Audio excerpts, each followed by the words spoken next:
2G scam నుంచి liquor case వరకు, ప్రత్యూష నుంచి ఆయేషా మీరా వరకు ప్రతి కేసులోనూ ఒకే ప్రశ్న: దోషులెక్కడ, శిక్ష ఎవరికి? ఎన్నో మిస్టరీలను ఛేదించిన చరిత్రన్న సిబిఐ ఈ కేసుల్లో ఎందుకు ఫెయిల్ అయింది? ఏళ్ల తరబడి దర్యాప్తు జరిపినా కూడా ఆధారాలు ఎందుకు చూపించలేకపోయింది?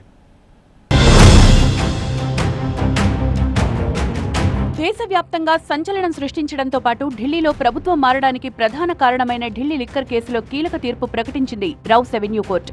సీబీఐ వేసిన ఛార్జిషీట్లో మెరిట్ లేదని స్పష్టం చేసిన కోర్టు ఢిల్లీ మాజీ సీఎం కేజ్రీవాల్తో పాటు డిప్యూటీ సీఎం సిసోడియాకు కూడా క్లీన్ చిట్ ఇచ్చింది. కవితతో పాటు 23 మంది నిందితులు తప్పు చేసినట్లు సాక్ష్యాధారాలు లేవంటూ క్లీన్ చిట్ ఇచ్చింది.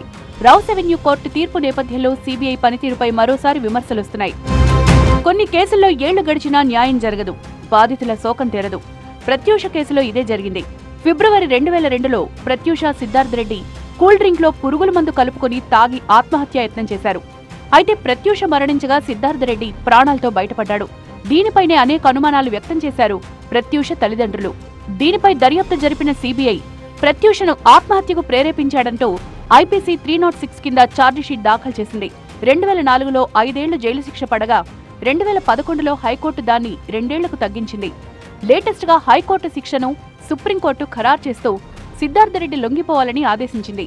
అయితే ప్రత్యూషది ఆత్మహత్య కాదు, ప్లాన్ ప్రకారం జరిగిన హత్యని ఆరోపిస్తున్నారు ఆమె తల్లి. అయితే దీన్ని నిరూపించడంలో సీబీఐ విఫలమైందని వాపోతున్నారు. ఉమ్మడి రాష్ట్రంలో 18 ఏళ్ల కిందట సంచలనం సృష్టించిన బి ఫార్మసీ విద్యార్థిని ఆయేషా మీరా హత్యాచారం కేసు నిందితులు ఎవరో తేల్చకుండానే ఇటీవల కేసు కొట్టేసింది సీబీఐ కోర్టు. కేసుకు సంబంధించిన ఆధారాలేమీ లేకపోవడంతో విచారణను మూసేస్తున్నట్లు ప్రకటించింది. 2007 డిసెంబర్ 27న హాస్టల్లో ఆయేషాపై అత్యాచారం చేసి హత్య చేశారు.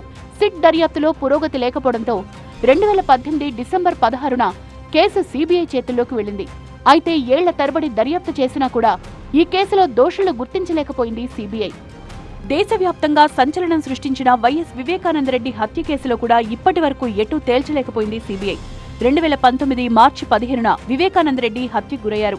దీనిపై దర్యాప్తు జరిపిన సీబీఐ గతేడాది ఆగస్టులో సుప్రీంకోర్టులో ఛార్జిషీట్ దాఖలు చేసింది.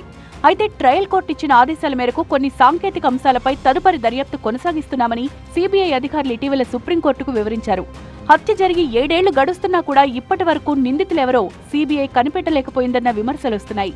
2010 కామన్వెల్త్ గేమ్స్ నిర్వహణలో ఆర్గనైజింగ్ కమిటీ చైర్మన్ సురేష్ కల్మాడిపై తీవ్ర అవినీతి ఆరోపణలొచ్చాయి.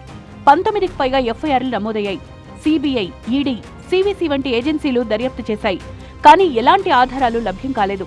చివరకు ఎవరికీ శిక్ష పడకుండానే కేసు క్లోజ్ అయింది.